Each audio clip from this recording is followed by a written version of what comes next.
ಸಹೋದರ ಸಹೋದರಿಯರೇ, ಹೃದಯಪೂರ್ವಕವಾದ ವಂದನೆಗಳು. ಎಲ್ಲರೂ ಪಾಪ ಮಾಡಿ ದೇವರ ಮಹಿಮೆಯನ್ನು ಹೊಂದದೇ ಹೋಗಿದ್ದಾರೆ. ಇದರ ಅರ್ಥ ಪಾಪಿಗಳಲ್ಲಿ ವ್ಯತ್ಯಾಸವಿಲ್ಲ, ನಾವು ಎಂದಿಗೂ ದೇವರ ಮಹಿಮೆಯ ಮಟ್ಟಕ್ಕೆ ಏರಲಾರೆವು ಎಂದು. ನಮ್ಮ ನೀತಿಯು ಹರಕು ಬಟ್ಟೆಯಂತಿದೆ. ಹಾಗಾದರೆ ನಾವು ನೀತಿವಂತರಾಗುವುದು ಹೇಗೆ?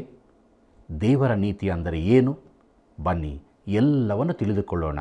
ದೇವರಾತ್ಮನ ಸಹಾಯದಿಂದ ನಮ್ಮ ಅಧ್ಯಯನವನ್ನು ಪ್ರಾರಂಭಿಸೋಣ. ಕರ್ತನಲ್ಲಿ ಪ್ರೀತಿಯುಳ್ಳ ಸಹೋದರ ಸಹೋದರಿಯರೇ, ನಾನೇ ಪುನರುತ್ಥಾನವೂ ಜೀವವೂ ಆಗಿದ್ದೇನೆ. ನನ್ನನ್ನು ನಂಬುವವನು ಸತ್ತರೂ ಬದುಕುವನು, ಮತ್ತು ಬದುಕುತ್ತಾ ನನ್ನನ್ನು ನಂಬುವ ಪ್ರತಿಯೊಬ್ಬನೂ ಎಂದಿಗೂ ಸಾಯುವುದಿಲ್ಲ ಎಂಬುದಾಗಿ ಹೇಳಿದಂಥ ನಮ್ಮ ರಕ್ಷಕನಾದ ಯೇಸು ಕ್ರಿಸ್ತನ ಮಹಿಮೆಯ ನಾಮದಲ್ಲಿ ನಿಮ್ಮೆಲ್ಲರನ್ನು ವಂದಿಸುತ್ತಾ ಇಂದಿನ ಸತ್ಯವೇದ ಅಧ್ಯಯನ ಕಾರ್ಯಕ್ರಮಕ್ಕೆ ಬಹು ಪ್ರೀತಿಯಿಂದ ಸ್ವಾಗತಿಸುತ್ತೇನೆ. ಪ್ರಿಯರೇ, ಇಂದಿನ ಸತ್ಯವೇದ ಅಧ್ಯಯನಕ್ಕಾಗಿ ನೀವೆಲ್ಲರೂ ಸಿದ್ಧರಾಗಿ ಬಂದಿರುವಿರಿ ಎಂದು ನಾನು ನಂಬುತ್ತೇನೆ. ಹಾಗಾದರೆ ಬನ್ನಿರಿ, ನಮ್ಮ ಅಧ್ಯಯನವನ್ನು ಪ್ರಾರಂಭಿಸುವಾಗ ದೇವರಿಂದ ನೀತಿಯ ಒದಗುವಿಕೆ ಎಂಬ ವಿಚಾರವನ್ನು ನೋಡೋಣ. ರೋಮಾಪುರದವರಿಗೆ ಬರೆದ ಪತ್ರಿಕೆ 3ನೇ ಅಧ್ಯಾಯ 21ನೇ ವಚನವನ್ನು ಗಮನಿಸಿರಿ. ಅಲ್ಲಿ ನಾವು ಹೀಗೆ ನೋಡುತ್ತೇವೆ: ಈಗಲಾದರೂ ದೇವರಿಂದ ದೊರಕುವ ನೀತಿಯು ಧರ್ಮಶಾಸ್ತ್ರ ನಿಯಮಗಳಿಲ್ಲದೆ ಪ್ರಕಟವಾಗಿದೆ. ಅದು ಮೋಶೆಯ ಧರ್ಮಶಾಸ್ತ್ರದಿಂದಲೂ ಪ್ರವಾದಿಗಳ ನುಡಿಗಳಿಂದಲೂ ಸಾಕ್ಷಿಗೊಂಡಿರುತ್ತದೆ ಎಂಬುದಾಗಿ. ಕರ್ತನಲ್ಲಿ ಪ್ರಿಯರೇ, ಈ ನೀತಿಯು ದೇವರ ಗುಣಲಕ್ಷಣವಲ್ಲ. ತನ್ನ ಮಹಿಮೆಯನ್ನು ಯಾರೊಂದಿಗೂ ಹಂಚಿಕೊಳ್ಳುವುದಿಲ್ಲವೆಂದು ಆತನು ಹೇಳಿದ್ದಾನೆ. ಅದು ಮಾನವನ ನೀತಿಯೂ ಅಲ್ಲ. ನಮ್ಮ ನೀತಿವಂತಿಕೆಯು ಹರಕು ಬಟ್ಟೆಯಂತಿದೆ ಎಂದು ದೇವರು ಈಗಾಗಲೇ ಹೇಳಿರುತ್ತಾನೆ. ಯೆಶಾಯನ ಪ್ರವಾದನೆ ಗ್ರಂಥ 64ನೇ ಅಧ್ಯಾಯ 6ನೇ ವಚನದಲ್ಲಿ ಇದನ್ನು ನಾವು ನೋಡಬಹುದು. ಪ್ರಿಯರೇ, ದೇವರು ಹರಕಾದದ್ದನ್ನು ಸ್ವೀಕರಿಸುವನಲ್ಲ. ಹಾಗಾದರೆ ಪೌಲನು ಹೇಳುವ ಈ ನೀತಿ ಯಾವುದು? ಅದು ದೇವರು ಒದಗಿಸುವ ನೀತಿಯೇ. ಕ್ರಿಸ್ತನು ನಮ್ಮ ನೀತಿಯಾದನು ಎಂಬುದಾಗಿ ಕೊರಿಂಥದವರಿಗೆ ಬರೆದಂಥ 1ನೇ ಪತ್ರಿಕೆ 1ನೇ ಅಧ್ಯಾಯ 30ನೇ ವಚನದಲ್ಲಿ ನಾವು ಓದುತ್ತೇವೆ. ಇದಲ್ಲದೆ ಕೊರಿಂಥದವರಿಗೆ ಬರೆದಂಥ 2ನೇ ಪತ್ರಿಕೆ 5ನೇ ಅಧ್ಯಾಯ 21ನೇ ವಚನದಲ್ಲಿ ಹೀಗೆ ಓದುತ್ತೇವೆ: ನಾವು ಆತನಲ್ಲಿ ದೇವರಿಗೆ ಸಮರ್ಪಕರಾದ ನೀತಿ ಸ್ವರೂಪಿಗಳಾಗುವಂತೆ ದೇವರು ಪಾಪಜ್ಞಾನವಿಲ್ಲದ ಆತನನ್ನು ನಮಗೋಸ್ಕರ ಪಾಪ ಸ್ವರೂಪಿಯಾಗ ಮಾಡಿದನು ಎಂಬುದಾಗಿ. ಪ್ರಿಯರೇ, ನೀತಿಯನ್ನು ಒದಗಿಸುವವನು ದೇವರೇ ಎಂಬುದನ್ನು ನಾವು ಚೆನ್ನಾಗಿ ತಿಳುಕೊಳ್ಳುವುದು ಅತೀ ಅವಶ್ಯ. ನಾವು ಇದನ್ನು ಸಂಪಾದಿಸುವುದಕ್ಕಾಗುವುದಿಲ್ಲ, ಆದರೆ ದೇವರೇ ನಮಗಾಗಿ ಒದಗಿಸಿ ಕೊಡುವಂಥದ್ದಾಗಿದೆ. ದೇವರು ಕೇಳಿಕೊಳ್ಳುವ ನೀತಿಯನ್ನು ಆತನೇ ಒದಗಿಸಿಕೊಡುತ್ತಾನೆ. ಆ ನೀತಿಯು ಧರ್ಮಶಾಸ್ತ್ರಕ್ಕೆ ಹೊರತದ್ದಾಗಿದೆ. ಅಂದರೆ ನೀನು ಯಾವುದನ್ನಾದರೂ ಮಾಡುವುದರ ಮೂಲಕ ದೇವರ ಧರ್ಮಶಾಸ್ತ್ರವನ್ನು ಅನುಸರಿಸುವುದರಿಂದಲೂ ಇದನ್ನು ಪಡೆಯಲಾಗದು. ಧರ್ಮಶಾಸ್ತ್ರವನ್ನು ಕೈಕೊಳ್ಳಲು ನಿನಗೆ ಸಾಧ್ಯವಿಲ್ಲ. ದೇವರಿಗೆ ಧರ್ಮಶಾಸ್ತ್ರದ ಮೂಲಕ ನಿನ್ನನ್ನು ರಕ್ಷಿಸಲಾಗದು. ಯಾಕಂದರೆ ಆತನ ಮಟ್ಟಕ್ಕೆ ನೀನು ಏರಲಾರಿ. ದೇವರು ಆ ಪರಿಪೂರ್ಣತೆಯನ್ನು ಒಪ್ಪುವುದಿಲ್ಲ, ಮತ್ತು ನಾವು ಪರಿಪೂರ್ಣತೆಯನ್ನು ಮುಟ್ಟುವುದೂ ಅಸಾಧ್ಯ. ಆದ್ದರಿಂದ ಆತನು ಧರ್ಮಶಾಸ್ತ್ರದ ಮೂಲಕ ರಕ್ಷಿಸುವುದು ಸಾಧ್ಯವಿಲ್ಲ. ಕರ್ತನಲ್ಲಿ ಪ್ರೀತಿಯುಳ್ಳ ಸಹೋದರ ಸಹೋದರಿಯರೇ, ಧರ್ಮಶಾಸ್ತ್ರದಿಂದಲೂ ಪ್ರವಾದಿಗಳ ನುಡಿಗಳಿಂದಲೂ ಸಾಕ್ಷಿಗೊಂಡಿರುತ್ತಾರೆ.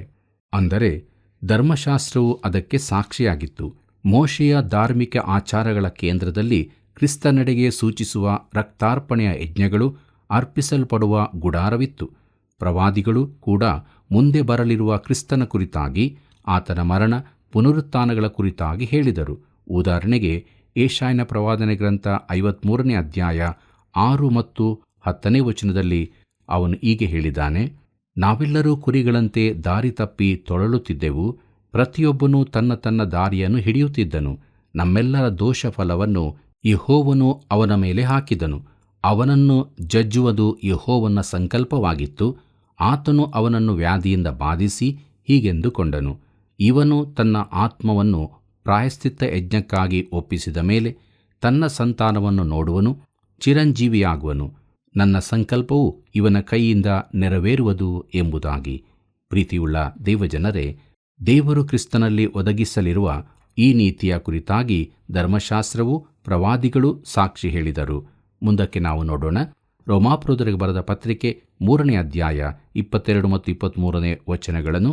ಅಲ್ಲಿ ನಾವು ಹೀಗೆ ನೋಡುತ್ತೇವೆ: ದೇವರಿಂದಾಗುವ ಆ ನೀತಿಯು ಯಾವುದೆಂದರೆ ಯೇಸು ಕ್ರಿಸ್ತನನ್ನು ನಂಬುವವರಿಂದಲೇ ನಂಬುವರೆಲ್ಲರಿಗೆ ದೊರಕುವಂತಾದು. ಹೆಚ್ಚು ಕಡಿಮೆ ಏನೂ ಇಲ್ಲ. ಎಲ್ಲರೂ ಪಾಪ ಮಾಡಿ ದೇವರ ಮಹಿಮೆಯನ್ನು ಹೊಂದದೆ ಹೋಗಿದ್ದಾರೆ ಎಂಬುದಾಗಿ. ಕರ್ತನಲ್ಲಿ ಪ್ರಿಯರೇ, ದೇವರ ಕೃಪೆಯು ಬಹುವಾಗಿ ಕೆಟ್ಟು ಹೋಗಿರುವ ಪಾಪಿಗಳನ್ನು ಮುಟ್ಟಬೇಕಾಗಿದೆ.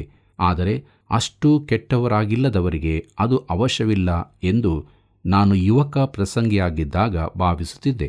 ಆದರೆ ದೇವರ ಕೃಪೆಯು ಪ್ರತಿಯೊಬ್ಬ ಪಾಪಿಯನ್ನು ಮುಟ್ಟುವಷ್ಟಕ್ಕೆ ಇಳಿಯಬೇಕಾಗಿದೆ ಎಂದು ಈಗ ತಿಳುಕೊಂಡಿದ್ದೇನೆ. ಪ್ರಿಯರೇ, ಕ್ರಿಸ್ತನ ಹೊರತಾಗಿ ನಾವು ಪ್ರತಿಯೊಬ್ಬರೂ ನಾಶನಕ್ಕೊಳಗಾದವರೇ ಆಗಿದ್ದೇವೆ. ಒಂದೋ ನೀನು ಕ್ರಿಸ್ತನಲ್ಲಿ ಸಂಪೂರ್ಣ ರಕ್ಷಣೆ ಹೊಂದಿರುತ್ತಿ, ಇಲ್ಲವಾದರೆ ಆತನಿಂದ ಹೊರತಾಗಿ ಪೂರ್ತಿ ನಾಶನ ಪಾತ್ರನಾಗಿದ್ದಿ. ನಮಗೆಲ್ಲರಿಗೂ ಕ್ರಿಸ್ತನ ನೀತಿಯ ಅಗತ್ಯಕತೆ ಇದೆ. ಯಾವ ವ್ಯತ್ಯಾಸವೂ ಇರುವುದಿಲ್ಲ. ಪ್ರೀತಿಯುಳ್ಳ ದೇವಜನರೇ, ಕ್ರಿಸ್ತನ ನೀತಿಯು ಕ್ರಿಸ್ತನಲ್ಲಿ ನಾವು ನಂಬಿಕೆ ಇಡುವುದರ ಮೂಲಕ ನಮಗೆ ದೊರಕುತ್ತದೆ. ಅನೇಕ ಶ್ರೇಷ್ಠ ಬೋಧಕರು ಈ ನೀತಿಯ ಕುರಿತಾಗಿ ಸರಿಯಾದ ವಿವರಣೆ ನೀಡಿರುತ್ತಾರೆ. ವಿಲಿಯಂ ಕನ್ನಿಂಗ್ ಹ್ಯಾಮ್ ಹೀಗೆ ಹೇಳಿದ್ದಾರೆ: ಧರ್ಮಶಾಸ್ತ್ರಾನುಸಾರ ದೇವರು ಮಾನವನಿಂದ ನೀತಿಯನ್ನು ಕೇಳುತ್ತಾನೆ. ಕೃಪೆಯ ಅಡಿಯಲ್ಲಿ ಈ ನೀತಿಯನ್ನು ಮಾನವನಿಗೆ ಕೊಡುವನಾಗಿದ್ದಾನೆ. ದೇವರ ನೀತಿಯೆಂದರೆ ಆತನ ನೀತಿಗನುಸಾರ ನಮ್ಮಲ್ಲಿ ಕಾಣಿಸಬೇಕಾದದ್ದೇ ಆಗಿದೆ ಎಂಬುದಾಗಿ. ಪ್ರಿಯರೇ, ಇದು ಬಹು ಆಳವಾದದ್ದು, ಆದರೆ ಸರಿಯಾದ ವಿವರಣೆಯಾಗಿದೆ. ಡಾಕ್ಟರ್ ಮೋರ್ ಹೆಡ್ ಬರೆದಿದ್ದಾರೆ: ದೇವರ ನೀತಿ ಏನೆಂದರೆ ದೇವರು ಅಪ್ಪಣೆ ಕೊಟ್ಟು ಅಪೇಕ್ಷಿಸಿ ಒಪ್ಪಿಕೊಳ್ಳುವಂಥದ್ದು, ತಾನೇ ಸ್ವತಃ ಒದಗಿಸುವಂಥದ್ದು ಆಗಿದೆ ಎಂಬುದಾಗಿ. ಪ್ರಿಯರೇ, ಈ ವಿವರಣೆಗಳಿಗಿಂತ ಇನ್ನೂ ಹೆಚ್ಚಿನ ವಿವರಣೆಯ ಅವಶ್ಯವಿಲ್ಲವೆಂದು ನಾನು ನೆನೆಸುತ್ತೇನೆ. ನಾವು ನೋಡಿದಂತೆ ಈ ನೀತಿಯು ನಂಬಿಕೆಯ ಮೂಲಕ ದೊರಕುವಂಥದ್ದೇ ಹೊರತು ಕ್ರಿಯೆಗಳಿಂದಲ್ಲ. ಈ ಎರಡೂ ವಚನಗಳನ್ನು ಜೊತೆಯಾಗಿ ಇನ್ನೊಮ್ಮೆ ನೋಡೋಣ. ಇದನ್ನು ಸರಳವಾದ ರೀತಿಯಲ್ಲಿ ಹೇಳಲು ಪ್ರಯತ್ನಿಸೋಣ. ದೇವರಿಂದ ಆಗುವ ನೀತಿಯು ಯೇಸು ಕ್ರಿಸ್ತನ ಮೇಲಣ ನಂಬಿಕೆಯ ಮೂಲಕ ದೊರಕುವಂಥದ್ದಾಗಿದ್ದು, ಎಲ್ಲರ ಮೇಲೆಯೂ ಇದ್ದು ನಂಬುವವರೆಲ್ಲರಿಗೂ ದೊರಕುತ್ತದೆ. ಯಾವ ವ್ಯತ್ಯಾಸವೂ ಇಲ್ಲ. ಯಾಕೆಂದರೆ ಎಲ್ಲರೂ ಪಾಪ ಮಾಡಿ ದೇವರ ಮಹಿಮೆಗೆ ದೂರವಾಗಿದ್ದಾರೆ. ಈ ನಂಬಿಕೆಯು ಕ್ರಿಯೆಗಳಿಂದ ದೊರಕದೆ ನಂಬಿಕೆಯಿಂದ ಮಾತ್ರ ದೊರಕುತ್ತದೆಂಬುದನ್ನು ಯೇಸು ತಾನೇ ಸ್ಪಷ್ಟಪಡಿಸಿದ್ದಾನೆ. ಯೋಹಾನ ಬರೆದ ಸುವಾರ್ತೆ 6ನೇ ಅಧ್ಯಾಯ 28 ಮತ್ತು 29ನೇ ವಚನಗಳನ್ನು ಓದುವಾಗ ಅಲ್ಲಿ ಹೀಗೆ ಬರೆದದೆ: ಅವರು ದೇವರಿಗೆ ಮೆಚ್ಚುಗೆಯಾದ ಕೆಲಸಗಳನ್ನು ನಾವು ನಡೆಸಬೇಕಾದರೆ ಏನು ಮಾಡಬೇಕೆಂದು ಆತನನ್ನು ಕೇಳಿದಕ್ಕೆ ಯೇಸು, ದೇವರು ಮೆಚ್ಚುವ ಕೆಲಸ ಯಾವುದೆಂದರೆ ಆತನು ಕಳಿಸಿಕೊಟ್ಟವನನ್ನು ನೀವು ನಂಬುವುದೇ ಅಂದನು ಎಂಬುದಾಗಿ. ಪ್ರಿಯರೇ, ಆದರೆ ನೀತಿಯನ್ನು ಹೊಂದುವುದೆಂದರೆ ನಿನ್ನ ನಂಬಿಕೆಯಲ್ಲಿ ಯಾವ ಯೋಗ್ಯತೆ ಇದೆ ಎಂದಾಗಲಿ ನಂಬುವುದರಿಂದ ಯೋಗ್ಯತೆ ಬರುತ್ತದೆಂಬುದಾಗಲಿ ಅಲ್ಲ. ನಿಜವಾಗಿ ನೋಡಿದರೆ ನಂಬಿಕೆಯು ನಿನ್ನ ಪಾಲಿನ ಕೆಲಸವಲ್ಲ. ನಂಬಿಕೆಯ ಉದ್ದೇಶವು ಮುಖ್ಯವಾದದ್ದು. ಸ್ಪರ್ಜನ್ ಬೋಧಕರು ಹೀಗೆ ಹೇಳಿದ್ದಾರೆ: ಕ್ರಿಸ್ತನಲ್ಲಿ ನೀನಿಡುವ ನಿರೀಕ್ಷೆಯು ನಿನ್ನನ್ನು ರಕ್ಷಿಸುವುದಿಲ್ಲ, ಕ್ರಿಸ್ತನು ತಾನೇ. ಕ್ರಿಸ್ತನಲ್ಲಿನ ನಿನ್ನ ಸಂತೋಷವು ನಿನ್ನನ್ನು ರಕ್ಷಿಸುವುದಲ್ಲ, ಕ್ರಿಸ್ತನೇ. ಮತ್ತು ಕ್ರಿಸ್ತನಲ್ಲಿನ ನಿನ್ನ ನಂಬಿಕೆ ಒಂದು ಸಾಧನ ಮಾತ್ರವಾಗಿದ್ದರೂ ಅದರಿಂದ ನೀನು ರಕ್ಷಿಸಲ್ಪಡುವುದಲ್ಲ, ಕ್ರಿಸ್ತನ ರಕ್ತ ಹಾಗೂ ಆತನ ಯೋಗ್ಯತೆಯೇ. ಪ್ರಿಯರೇ, ಈ ವಿಚಾರವನ್ನು ನಮ್ಮ ಮನಸ್ಸಿನಲ್ಲಿ ನಾವು ಆಳವಾಗಿ ಬೇರೂರಿಸಬೇಕಾಗಿದೆ. ಈ ನೀತಿಯು ಒಂದು ವಸ್ತ್ರದಂತಿದೆ. ಅದು ಎಲ್ಲರಿಗೂ ದೊರಕುವಂಥದ್ದಾಗಿದೆ. ಆದರೆ ನಂಬುವವರ ಮೇಲೆ ಮಾತ್ರ ಹೊದಿಸಲ್ಪಡುತ್ತದೆ. ಅದು ಎಲ್ಲರಿಗೂ ಅಗತ್ಯವಾದದ್ದಾಗಿದೆ ಎಂದು ಪೌಲನು ಹೇಳುತ್ತಾನೆ. ಎಲ್ಲರೂ ಪಾಪ ಮಾಡಿ ದೇವರ ಮಹಿಮೆಯನ್ನು ಹೊಂದದೆ ಹೋಗಿದ್ದಾರೆ ಎಂಬುದಾಗಿ ನೋಡುವಾಗ ಇದರ ಅರ್ಥ ಪಾಪಿಗಳಲ್ಲಿ ವ್ಯತ್ಯಾಸವಿಲ್ಲವೆಂದಲ್ಲ. ಪ್ರಿಯರೇ, ನೀವು ದೇವರ ಮಹಿಮೆಯ ಮಟ್ಟಕ್ಕೆ ಎಂದಿಗೂ ಬರಲಾರಿರಿ. ರೋಮಾಪುರದವರಿಗೆ ಬರೆದ ಪತ್ರಿಕೆ 3ನೇ ಅಧ್ಯಾಯ 24ನೇ ವಚನವನ್ನು ಗಮನಿಸಿರಿ. ಅಲ್ಲಿ ನಾವು ಹೀಗೆ ನೋಡುತ್ತೇವೆ: ಅವರು ನೀತಿವಂತರೆಂದು ನಿರ್ಣಯ ಹೊಂದುವುದು ದೇವರ ಉಚಿತಾರ್ಥವಾದ ಕೃಪೆಯಿಂದಲೇ, ಕ್ರಿಸ್ತ ಯೇಸುವಿನಿಂದಾದ ಪಾಪ ವಿಮೋಚನೆಯ ಮೂಲಕವಾಗಿ ಆಗುವುದು ಎಂಬುದಾಗಿ. ಕರ್ತನಲ್ಲಿ ಪ್ರೀತಿಯುಳ್ಳ ಸಹೋದರ ಸಹೋದರಿಯರೇ, ಉಚಿತಾರ್ಥವಾದ ಎಂಬುದರ ಗ್ರೀಕ್ ಮೂಲಪದ ಡೌರಿನ್ ಎಂಬುದು. ಯೋಹಾನ ಬರೆದ ಸುವಾರ್ತೆ 15ನೇ ಅಧ್ಯಾಯ 25ರಲ್ಲೂ ಇದು ಇದ್ದು ಅಲ್ಲಿ ನಿಷ್ಕಾರಣವಾಗಿ ಎಂದು ಬರೆಯಲಾಗಿದೆ. ವೈರಿಗಳು ತನ್ನನ್ನು ಯಾವ ಕಾರಣವೂ ಇಲ್ಲದೆ ದ್ವೇಷಿಸಿದರು ಎಂದು ಯೇಸು ಹೇಳಿದ್ದಾನೆ. ಪೌಲನು ಹೇಳುತ್ತಿದ್ದಾನೆ, ಯಾವ ಕಾರಣವೂ ಇಲ್ಲದೆ ನೀತಿವಂತರೆಂದು ನಿರ್ಣಯ ಹೊಂದುವುದು ನಮ್ಮಲ್ಲಿ ಕೊಡತಕ್ಕ ಯಾವ ವಿವರಣೆಯೂ ಇರುವುದಿಲ್ಲ. ಅವರು ತುಂಬ ಒಳ್ಳೆಯವರು, ಆದ್ದರಿಂದ ನಾನು ಇದನ್ನು ಮಾಡಲೇಬೇಕು ಎಂದು ದೇವರು ಹೇಳುವುದಿಲ್ಲ.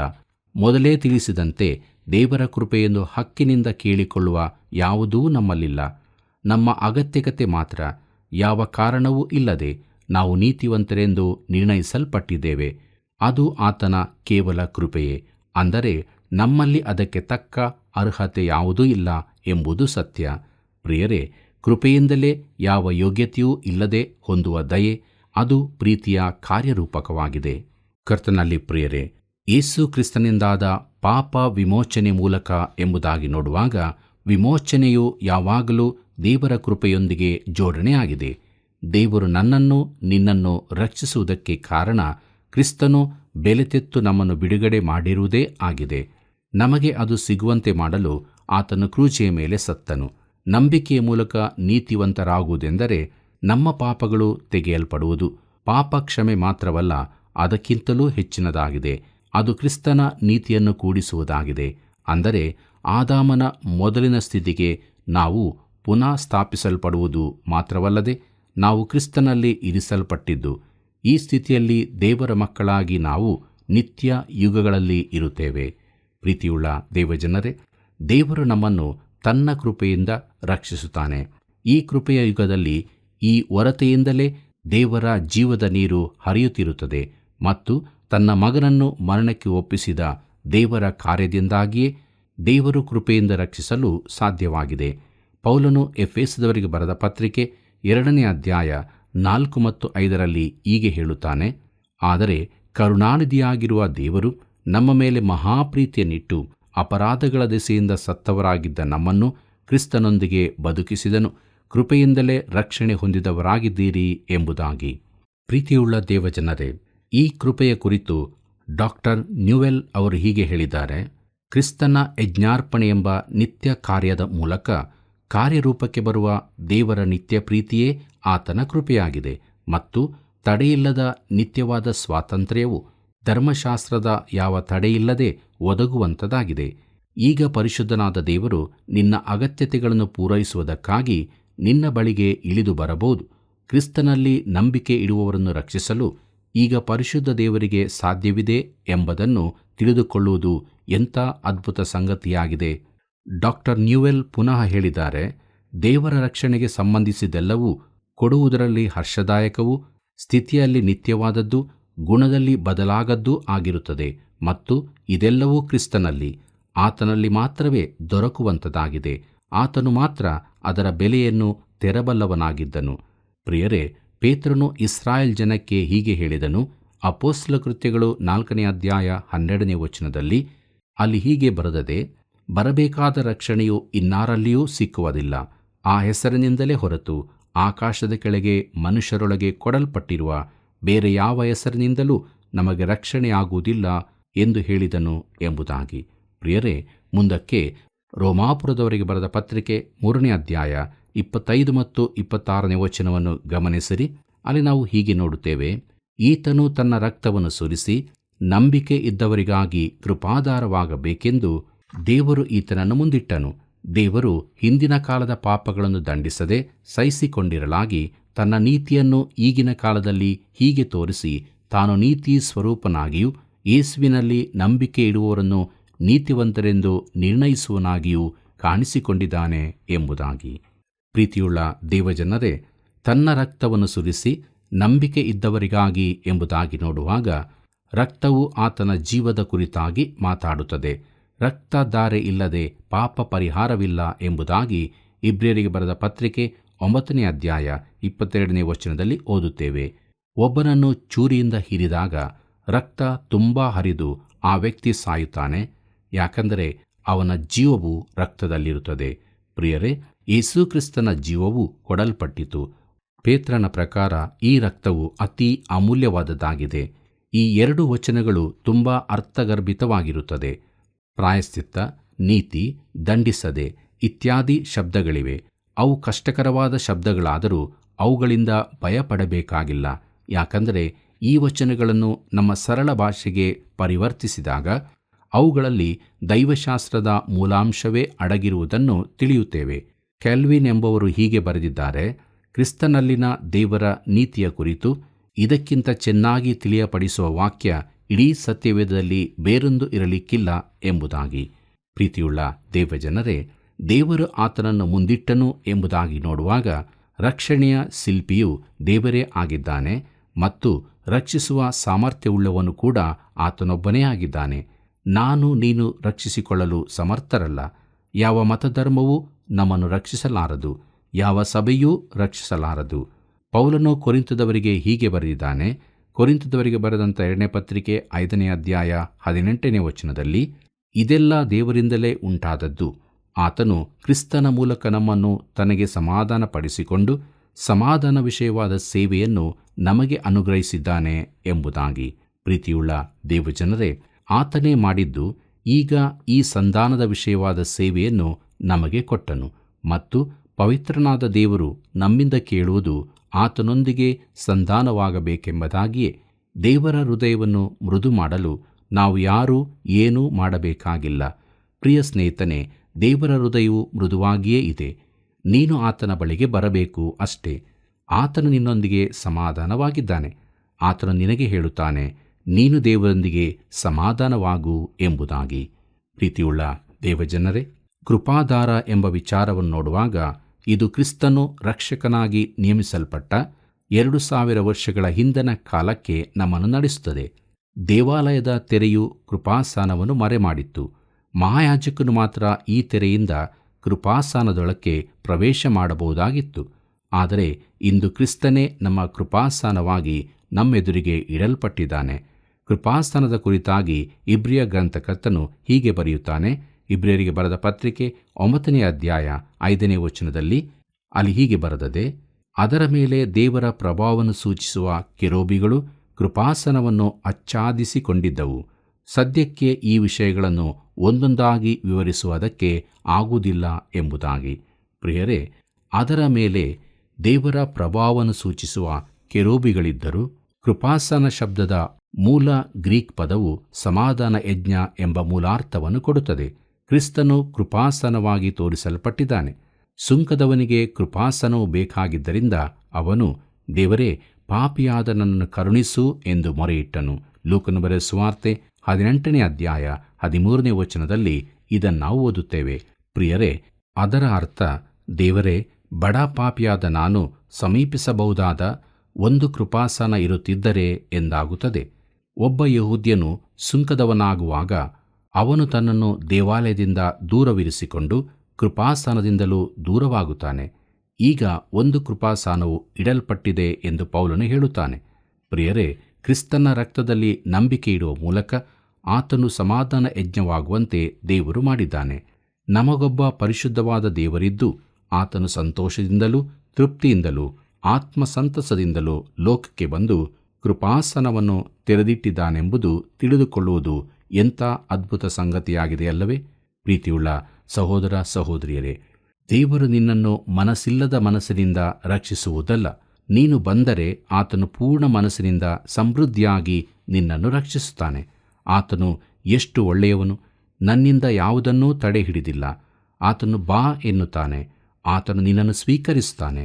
ನನ್ನ ಬಳಿಗೆ ಬರುವವನನ್ನು ನಾನು ಎಂದಿಗೂ ತಳ್ಳಿಬಿಡುವುದೇ ಇಲ್ಲ ಎಂಬುದಾಗಿ ಯೋಹಾನ ಬರೆದ ಸುವಾರ್ತೆ 6ನೇ ಅಧ್ಯಾಯ 37ನೇ ವಚನದಲ್ಲಿ ನಾವು ಓದುತ್ತೇವೆ. ಪ್ರಿಯರೇ, ನೀನು ಪರಿಶುದ್ಧ ದೇವರ ಬಳಿಗೆ ಬಾರದಂತೆ ತಡೆಯಲ್ಪಟ್ಟಿದ್ದೆವು. ಆದರೆ ಈಗ ಕ್ರಿಸ್ತನ ರಕ್ತದಿಂದಾಗಿ ನಮಗೆ ಮಾರ್ಗವೂ ತೆರೆಯಲ್ಪಟ್ಟಿದೆ. ಎಷ್ಟೊಂದು ಅದ್ಭುತವಲ್ಲವೇ ಪ್ರಿಯರೇ?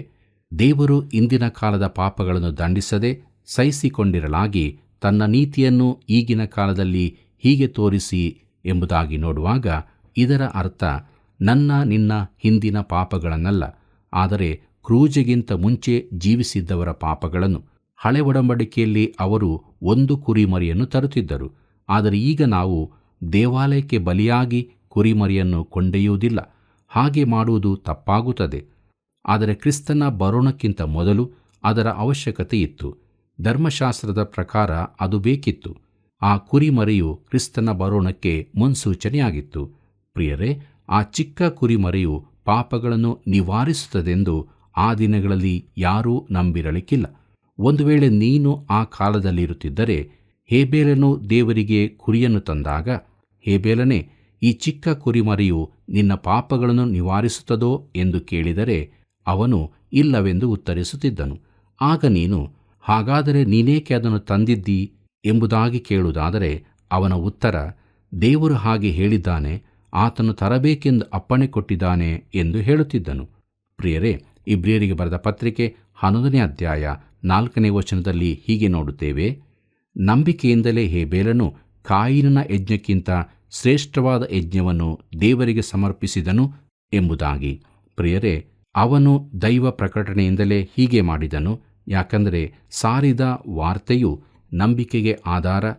ಹೇಬೇಲನು ಆ ಯಜ್ಞವನ್ನು ತಂದಿರುವುದಕ್ಕೆ ಒಂದೇ ಕಾರಣವೆಂದರೆ ದೇವರು ಆ ರೀತಿ ಅವನಿಗೆ ಹೇಳಿದ್ದರಿಂದಲೇ ಹೇಬೇಲನು ಹಾಗೆಯೇ ಮಾಡಿರಬೇಕು.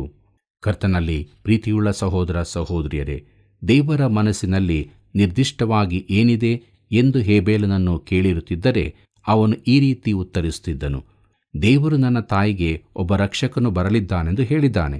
ಆತನು ಯಾವಾಗ ಬರುತ್ತಾನೋ ಗೊತ್ತಿಲ್ಲ, ಆದರೆ ಆತನು ಬರುವವರೆಗೆ ನಾವು ಈ ರೀತಿ ಮಾಡಬೇಕಾಗಿದೆ. ಯಾಕೆಂದರೆ ನಾವು ನಂಬಿಕೆಯಿಂದ ಬರಬೇಕಾಗಿದೆ. ಆದ್ದರಿಂದ ಇಂದಿನ ಕಾಲದ ಪಾಪಗಳು, ಅಂದರೆ ಕ್ರಿಸ್ತನು ಸಾಯುವವರೆಗೆ ದೇವರು ಕಡವಾಗಿ ರಕ್ಷಿಸಿದ್ದಾನೆ. ಅಬ್ರಹಾಮನು ಯಜ್ಞವನ್ನು ತಂದದ್ದರಿಂದ ದೇವರು ಅವನನ್ನು ರಕ್ಷಿಸಿದ್ದಲ್ಲ. ದೇವರು ಯಾರನ್ನೂ ಅವರ ಯಜ್ಞ ಬಲಿ ತಂದದಕ್ಕಾಗಿ ರಕ್ಷಿಸಲಿಲ್ಲ. ಯಜ್ಞಾರ್ಪಣೆಯು ಕ್ರಿಸ್ತನನ್ನು ಮುನ್ಸೂಚಿಸುತ್ತಿತ್ತು. ಕ್ರಿಸ್ತನು ಬಂದಾಗ ಆತನು ಹಿಂದಿನವರ ಎಲ್ಲ ಪಾಪ ಹಾಗೂ ಕ್ರೂಜೆಯ ನಂತರದವರ ಪಾಪಗಳ ಬೆಲೆಯನ್ನು ಕೂಡ ತೆತ್ತನು. ತಾನು ನೀತಿ ಸ್ವರೂಪನಾಗಿ ಕಾಣಿಸಿಕೊಂಡಿದ್ದಾನೆ ಎಂಬುದಾಗಿ ನೋಡುವಾಗ, ಕ್ರೂಜೆಯ ನಂತರದವರಾದ ನಾವು ಯಜ್ಞಾರ್ಪಣೆಗೆ ಬಲಿಯನ್ನು ತರುತ್ತಿಲ್ಲ, ಆದರೆ ಯೇಸು ಕ್ರಿಸ್ತನನ್ನು, ಆತನ ರಕ್ತವನ್ನು ನಂಬುವವರಾಗಬೇಕು. ಕರ್ತನಲ್ಲಿ ಪ್ರೀತಿಯುಳ್ಳ ಸಹೋದರ ಸಹೋದರಿಯರೇ, ಯೇಸು ಕ್ರಿಸ್ತನು ಸಮಸ್ತ ಲೋಕದ ಪಾಪ ನಿವಾರಣೆ ಮಾಡಲು ತನ್ನನ್ನು ಶಿಲುಬೆಯಲ್ಲಿ ಬಲಿಯಾಗಿ ಸಮರ್ಪಿಸಿ ನಮಗೆ ಬಿಡುಗಡೆಯನ್ನು ಮಾಡಿದನು. ಆತನ ಈ ಕಾರ್ಯವನ್ನು ನಾವು ನಂಬಿದವರಾಗಿ ನಮ್ಮ ದೇಹಗಳನ್ನು ದೇವರಿಗೆ ಮೀಸಲಾಗಿಯೂ ಮೆಚ್ಚುಗೆಯಾಗಿ ಇರುವ ಸಜೀವ ಯಜ್ಞವಾಗಿ ಅರ್ಪಿಸುವಾಗ ಅದೇ ನಮ್ಮ ವಿವೇಕಪೂರ್ವಕವಾದ ಆರಾಧನೆಯಾಗುತ್ತದೆ. ಮಾತ್ರವಲ್ಲ, ನಮ್ಮ ಜೀವಿತವು ಯೇಸು ಕ್ರಿಸ್ತನ ಪುನರುತ್ಥಾನದ ಸಾಕ್ಷಿಯ ಜೀವಿತವಾಗುತ್ತದೆ. ಹೀಗಾಗುವಂತೆ ದೇವರು ತಾನೇ ನಮ್ಮನ್ನು ಬಲಪಡಿಸಿ ಕೈ ಹಿಡಿದು ನಡೆಸಲಿ. ಕರ್ತನ ಕೃಪೆಯು ಸದಾ ನಿಮ್ಮ ಸಂಗಡ ಇರಲಿ.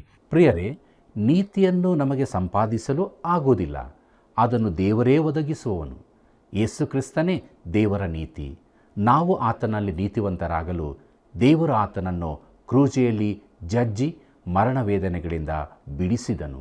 ಆತನಿಗೆ ಮಹಿಮೆಯಾಗಲಿ. ದೇವರು ಉಚಿತಾರ್ಥವಾಗಿ ಕೊಟ್ಟ ರಕ್ಷಣೆಯನ್ನು ನಮ್ಮದಾಗಿ ಮಾಡಿಕೊಳ್ಳಲು ಯೇಸು ಕ್ರಿಸ್ತನನ್ನು ನಮ್ಮ ನೀತಿಯಾಗಿ ಮಾಡಿಕೊಂಡು ದೇವರಿಗೆ ವಿಧೇಯರಾಗಿ ಜೀವಿಸೋಣ. ಬನ್ನಿರಿ, ಪ್ರಾರ್ಥನೆ ಮಾಡೋಣ. ಕೃಪಾಳು ದೇವರೇ, ನಿನ್ನ ಮುಂದೆ ನಾವು ಅನೀತಿವಂತರಾಗಿದ್ದೇವೆ. ಹೇಳಿಕೊಳ್ಳುವುದಕ್ಕೆ ನಮ್ಮಲ್ಲಿ ಏನೂ ಇಲ್ಲ ಸ್ವಾಮಿ. ನಿನ್ನ ಮಗನ ಮೂಲಕವಾಗಿ ನೀನು ನಮ್ಮನ್ನು ಪ್ರೀತಿಸಿದ್ದಿ. ನಾವು ನೀತಿವಂತರಾಗುವಂಥ ಭಾಗ್ಯವನ್ನು ಕೊಟ್ಟಿದ್ದಿ. ಇದ್ದಂಥ ಸ್ಥಿತಿಯಲ್ಲಿ ನಿನ್ನ ಬಳಿಗೆ ಬಂದಿದ್ದೇವೆ. ನಮ್ಮನ್ನು ಶುದ್ಧೀಕರಿಸು, ಬಲಪಡಿಸು, ನಿನ್ನ ನೀತಿಯನ್ನು ಅನುಸರಿಸಿ ಜೀವಿಸೋದಕ್ಕೆ ಸಹಾಯ ಮಾಡು. ದೇವರೇ, ಯಾರ್ಯಾರು ಇನ್ನೂ ಪಾಪದ ಜೀವಿತದಲ್ಲಿದ್ದಾರೋ ಅಂಥವರ ಸಂಗಡ ಮಾತನಾಡು.